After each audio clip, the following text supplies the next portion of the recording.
சேனலுக்கு உங்களை வரவேற்கிறேன். இந்த வீடியோல நம்ம பார்க்க போறது அமரர் கல்கி அவர்கள் எழுதிய சிவகாமியின் சபதம்.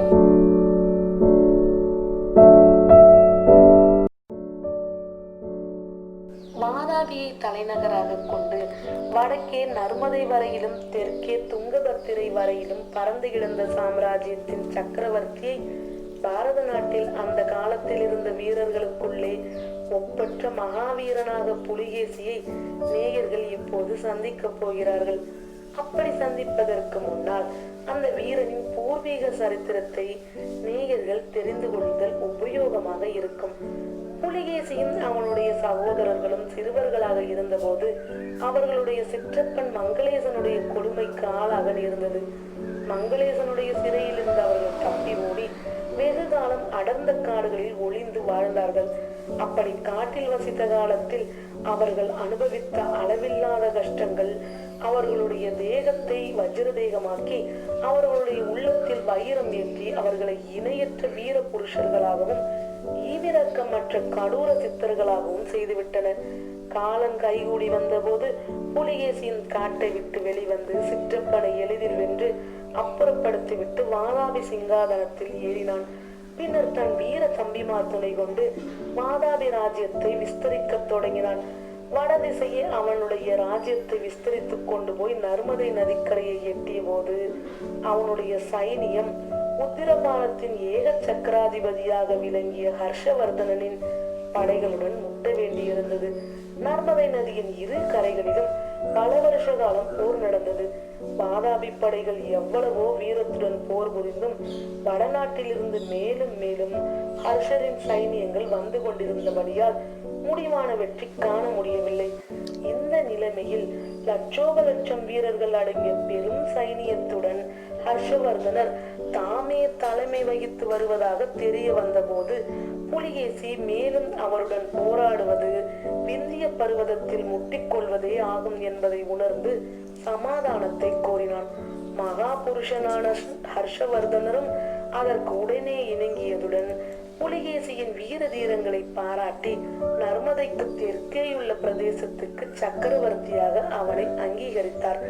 பின்னர் புலிகேசியின் கவனம் தென்னாடு நோக்கி திரும்பியது. இவ்விதம் திரும்புவதற்கு முக்கிய காரணமாகவும் தூண்டுகோலாகவும் இருந்தவர்கள் ஜைன முனிவர்கள். புலிகேசி சிங்காதானம் ஏறுவதற்கு ஜைனர்கள் உதவி செய்த காரணத்தினால் வாதாபியில் சமண முனிவர்களுக்கு விசேஷ செல்வாக்கு ஏற்பட்டிருந்தது. அவர்களுடைய முயற்சியினாலேயே கங்கபாடி மன்னன் துர்விநீதனுடைய மகளுக்கும் புலிகேசியின் சகோதரன் விஷ்ணுவர்தனுக்கும் விவாகம் நடந்தது. காஞ்சி மகேந்திர சக்கரவர்த்தி ஜைன மதத்தில் இருந்து விலகி சைவ மதத்தை மேற்கொண்ட போது நாடெங்கும் உள்ள சமணர்களின் உள்ளம் கொதிப்பை அடைந்தது. ஏனெனில் கல்வியில் சிறந்த காஞ்சி மாநகரமானது வெகு காலமாக சமணர்களுடைய குரு பீடமாக இருந்து வந்தது. காஞ்சியில் வேகவதியாற்று அப்பால் இருந்த பகுதி சீன காஞ்சி என்று வழங்கி வந்தது. தென்பெண்ணையாற்றின் முத்துவாரத்தருகில் இருந்த பாடலிபுரம் என்னும் ஊரில் தென்னாட்டிலேயே மிக சிறந்த சமண பள்ளி புகழுடன் விளங்கி வந்தது. இத்தகைய பிரதேசத்தில் சமணத்தின் செல்வாக்கு தாழ்ந்து சைவம் ஓங்குவது என்பதை சமண சமயத்தவர்களால் தாங்கக்கூட முடியவில்லை. இவர்களுடைய தூண்டுதலுடனே புலிகேசியின் ஏக சக்கராதிபத்திய வெறியும் சேரவே அவ்வீர மன்னன் இதுவரையில் யாரும் கண்டும் கேட்டிராத பிரம்மாண்டமான சைனியத்துடன் தென்னாட்டின் மேல் படையெடுப்புக்கு சித்தமானான். படையெடுப்பு சைனியம் கிளம்பிய போது வெற்றி முழக்கத்துடனே காஞ்சியில் பிரவேசித்து மகேந்திரருக்கு புத்தி புகட்டலாம் என்ற எண்ணத்துடன் ஜைன ஆச்சாரியர்களும் சைனத்துடனே புறப்பட்டார்கள். ஆனால் தலைநகருக்கும் பாசறைக்கும் வித்தியாசம் அதிகம் என்பதையும் சக்கரவர்த்தி புலிகேசிக்கும் போர் தலைவன் புலிகேசிக்கும் மிக்க வேற்றுமை உண்டு என்பதை விரைவிலேயே அவர்கள் கண்டார்கள். தலைநகரிலேயே பூஜ்யபாதர் ரவிகீர்த்தி முதலிய ஜைன குருமார்க்கு சக்கரவர்த்தியை காட்டிலும் அதிகமான மரியாதை நடந்தது. போர்க்களத்திலோ அவர்களை திரும்பி பார்ப்பவர்கள் யாரும் இல்லை.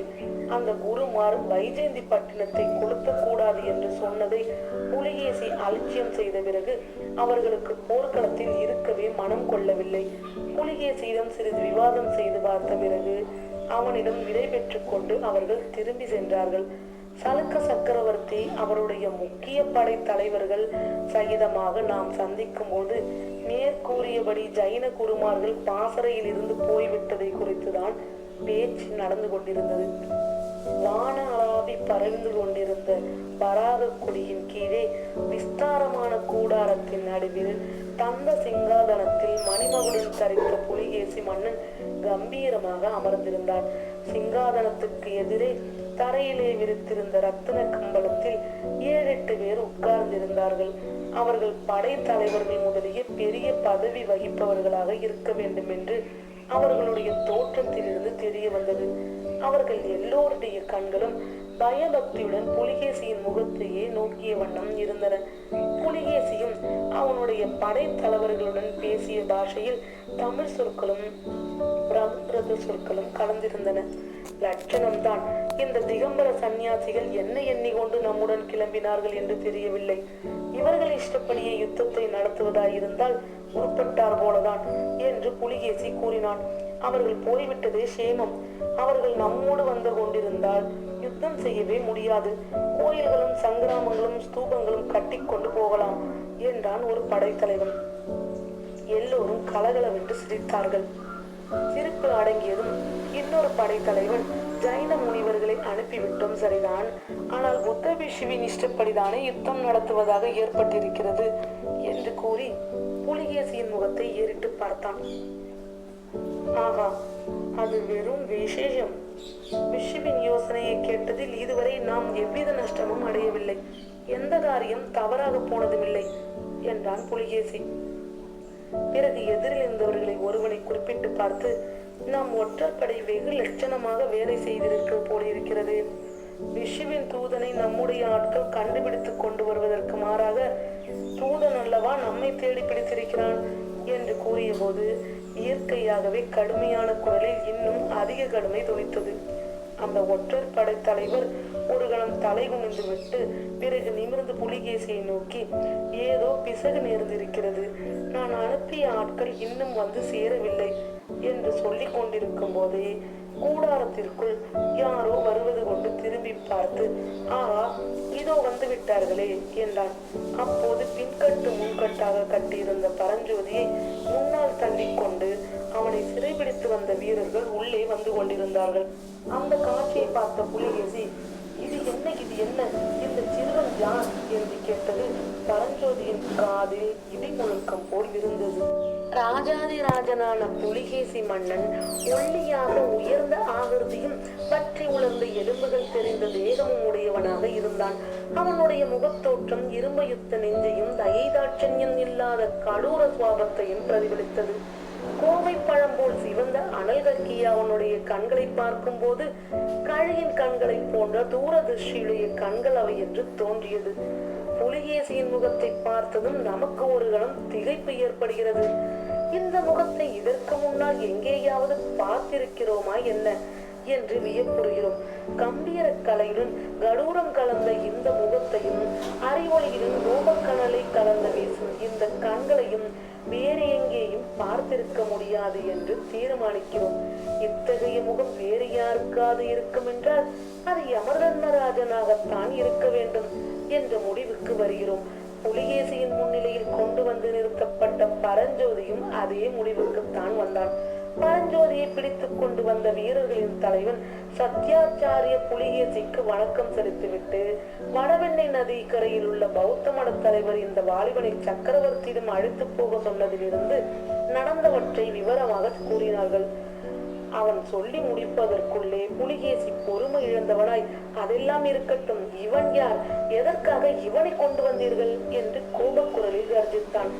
வீர தலைவன் நடுங்கிய குரலில், நாகநந்தி பிஷுவிடம் இருந்து சத்யாச்சாரியருக்கு ஓலை கொண்டு வந்ததாக இந்த வாலிபன் சொல்லுகிறான், இதோ அந்த ஓலை என்று கூறி பரஞ்சோதியிடமிருந்து வழியில் கைப்பற்றிய ஓலையை புலிகேசியிடம் சமர்ப்பித்தான். புலிகேசி ஓலையை பிரித்து கவனமாக படித்தான். அப்போது அவனுடைய முகத்தில் வியப்புக்கும் குழப்பத்துக்கும் அறிகுறிகள் ஏற்பட்டன.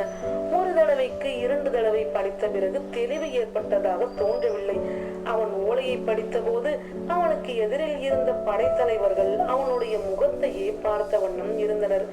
பரஞ்சோதியோ சொல்ல முடியாத முடியாத மனக்குழப்பத்தில் ஆழ்ந்திருந்தான். அவன் நாகநந்தியின் ஓலையை எடுத்துக்கொண்டு கிளம்பிய போது இம்மாதிரி பகைவர்களிடம் சிறைப்பட்டு எதிரி அரசன் முன்னால் நிற்க நேரிடும் என்று நினைக்கவே இல்லை. அந்த எதிரியின் பாசறையில் வஜ்ரபாகுவை சந்தித்ததும் அவன் போகிற போக்கில் சத்யாச்சாரிய புலிகேசியிடம் உண்மையை உள்ளபடி சொல்லு என்று கூறியதும் அவனுடைய மனக்குழப்பத்தை அதிகமாக்கின. இன்னும் நாகநந்தி தன்னிடம் ஓலையை கொடுத்த போது கூறிய வார்த்தைகள் நினைவு வந்தபோது அவன் தலையே கிறுகிறுக்கும் போல் ஆகிவிட்டது. இந்த ஓலையை நீ சத்யாச்சாரியரிடமே கொடுக்க வேண்டும், வேறு யாரிடமும் கொடுக்க கூடாது. சத்யாச்சாரியரை ஒருவேளை நீ வழியிலே சந்தித்தாலும் சந்திக்கலாம். எப்போது எந்த கோலத்தில் அவர் இருப்பார் என்று சொல்ல முடியாது. அவரை எந்த கோலத்தில் பார்த்தாலும் நீ அதிசயப்படாது. இவ்விதம் நாகநந்தி பிஷு கூறியது அவனுக்கு நினைவு வந்தது. நாகநந்தி கூறிய சத்யாச்சாரியார் இந்த வாதாபி சக்கரவர்த்தி புலிகேசியா?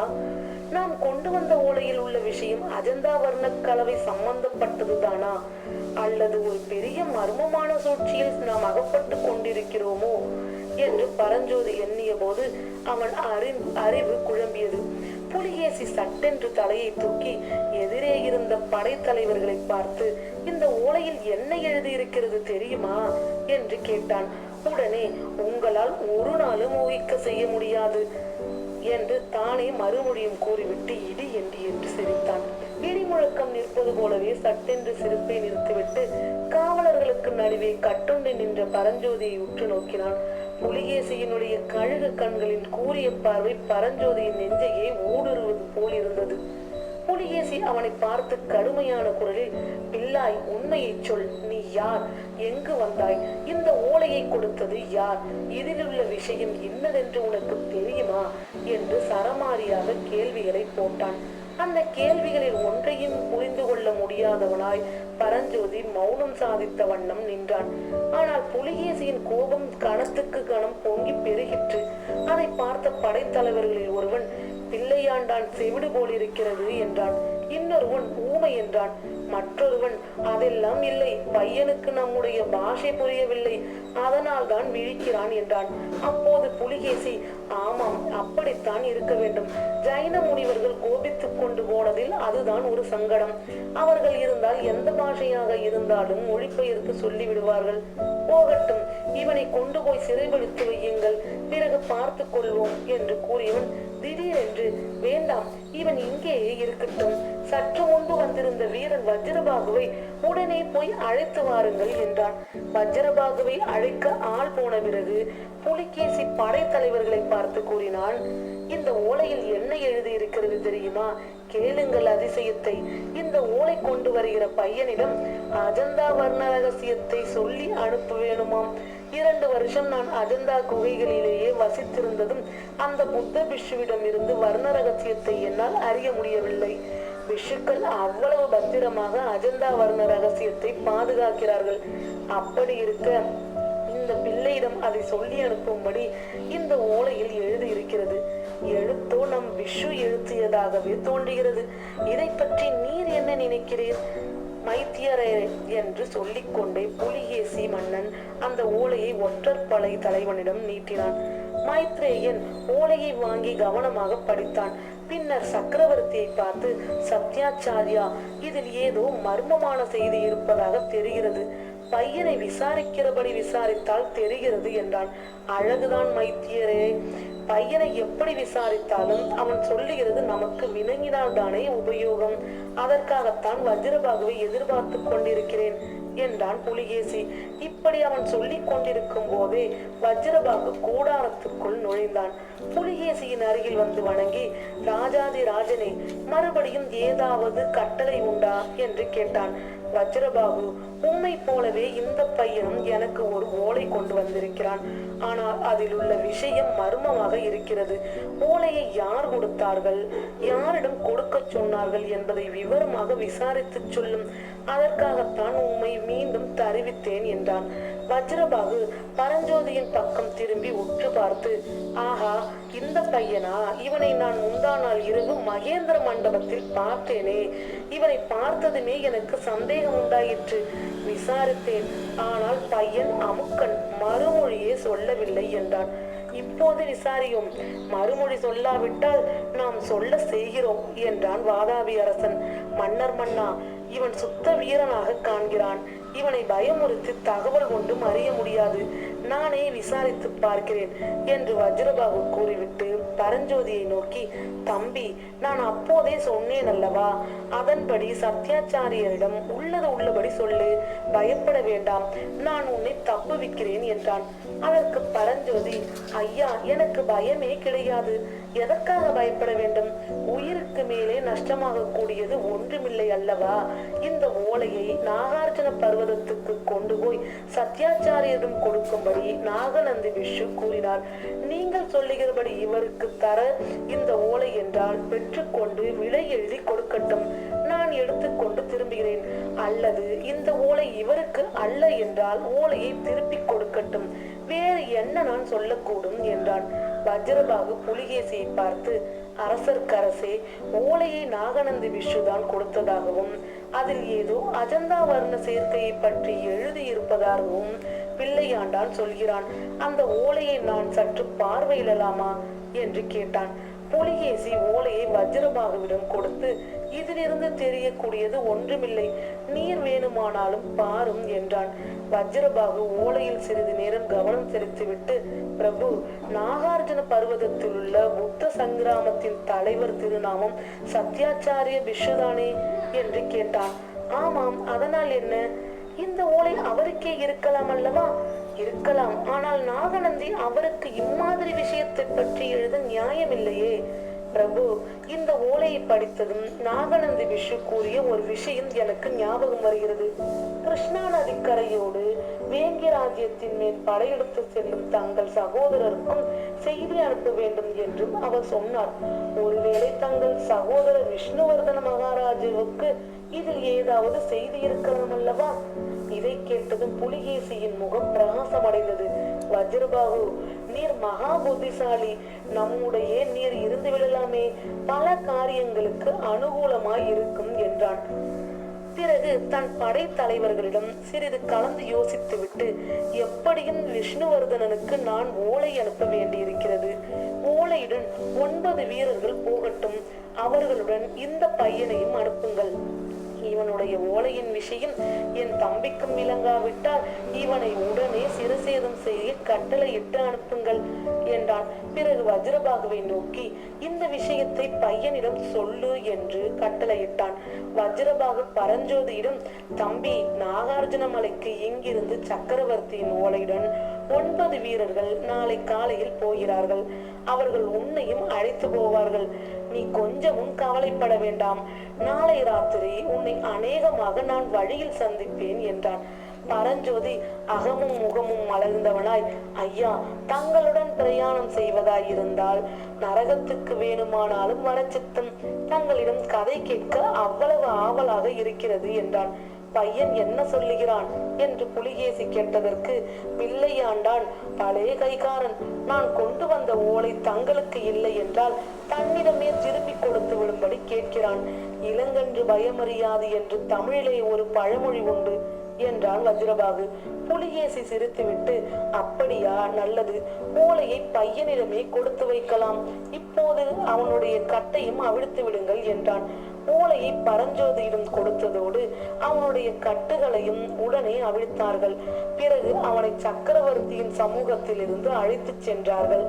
மறுநாள் அந்தி மயங்கும் சமயத்தில் பரஞ்சோதியும் அவனுக்கு முன்னும் பின்னுமாக சென்ற 9 வீரர்களும் காட்டு மலை பாதையில் ஒரு குறுகிய கணவாயை தாண்டி அப்பால் சற்று தூரத்தில் இருந்த ஒரு பழைய பாழடைந்த வீட்டை அடைந்தார்கள். அந்த வீட்டின் வாசல் திண்ணையில் ஒரு முதிய கிழவன் உட்கார்ந்திருந்தான். தலையும் தாடியும் நரைத்த அக்கிழவன் உலக பிரஞையே அற்றவனாய் கையில் இருந்த ஜபமாலையை உருட்டி கொண்டிருந்தான். 10 குதிரைகள் சேர்ந்தார் போல் வந்து அவ்வீட்டின் வாசலில் நிற்பதை கூட அவன் பொருட்படுத்தவில்லை. வந்த வீரர்களில் ஒருவன் கிழவனை என்னவோ கேட்க அவன் 2 வார்த்தையில் மறுமொழி கூறிவிட்டு மறுபடியும் ஜபமாலையை உருட்டலானான். அன்றிரவு அந்த பாழ் வீட்டிலேயே தங்குவதென்று அவ்வீரர்கள் முடிவு செய்தார்கள். தங்களில் 4 பேரை 4 ஜாமத்துக்கு காவல் செய்யவும் ஏற்படுத்தி கொண்டார்கள். எல்லோரையும் விட அதிக களைப்புற்றிருந்த பரஞ்சோதிக்கு படுத்த உடனேயே கண்ணை சுற்றி கொண்டு தூக்கம் வந்தது. தூக்கத்தில் ஆழ்வதற்கு முன்னால் அவன் மனதில் கடைசியாக, வஜ்ரபாகு இன்றிரவு சந்திப்பதாக சொன்னீரே, இனி எங்கே சந்திக்க போகிறார் என்ற எண்ணம் தோன்றியது. பரஞ்சோதி அன்றைக்கும் தூக்கத்தில் கனவு கண்டான். புலிகேசியின் கூரிய கழுகு பார்வை ஒரு கவனம் அவன் நெஞ்சை மூடிவிற்று. இவனை யானையின் காலால் இடர செய்யுங்கள் என்று புலிகேசி கட்டளையிடுகிறான். பரஞ்சோதி தன்னை இடர வந்த யானையின் மீது வேலை எறிந்துவிட்டு ஓடுகிறான். யானை அவனை விடாமல் துரத்தி வருகிறது. கடைசியில் அது கிட்ட நெருங்கிவிட்டது. யானையின் தும்பிக்கை தன் தோளில் பட்டதும் பரஞ்சோதி திடுக்கிட்டு திரும்பி பார்க்கிறான். பார்த்தால் யானையின் முகம் அந்த வீட்டு வாசல் திண்ணையில் உட்கார்ந்து ஜபமாலை உருட்டி கொண்டிருந்த கிழவனின் முகமாகவும் துதிக்கை கிழவனின் கையாகவும் மாறியிருக்கின்றது. இது கனவில்லை, உண்மையாகவே அந்த கிழவன் தன்னை தொட்டு எழுப்புகிறான் என்பதை பரஞ்சோதி உணர்ந்ததும் சட்டென்று எழுந்து உட்கார்ந்தான்.